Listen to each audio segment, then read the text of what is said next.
اگه شایعه رفتن منو باور کردید که دم من رامز میگرد.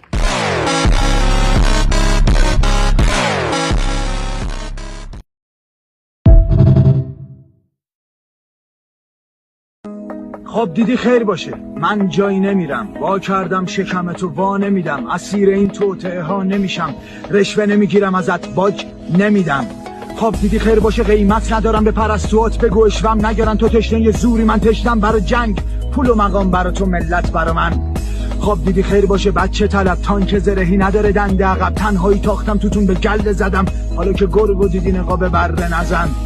یادمون باشه قرار طول بکشه، قرار طاقت فرسا باشه و یادمون باشه ما ساخته شدیم برای مقاومت، برای دووم آوردن، برای ادامه دادن. انسان بدون آزادی هیچی نیست. ما به دنیا نیامدیم که بخوریم و بخوابیم تا روز مرگ. ما به دنیا اومدیم زندگی کنیم، بخندیم، لذت ببریم، از این فرصتی که داریم، از این بازه زمانی 1 سال 100 سال استفاده کنیم. دنیای قشنگی رو بسازیم، با هم دیگه زندگی خوبی رو داشته باشیم، یک کشور خوب داشته باشیم، بتونیم به ملت‌های دیگه هم کمک کنیم.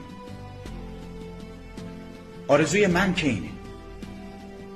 اگه آرزویی وجود داشته باشه، آرزوی من اینه.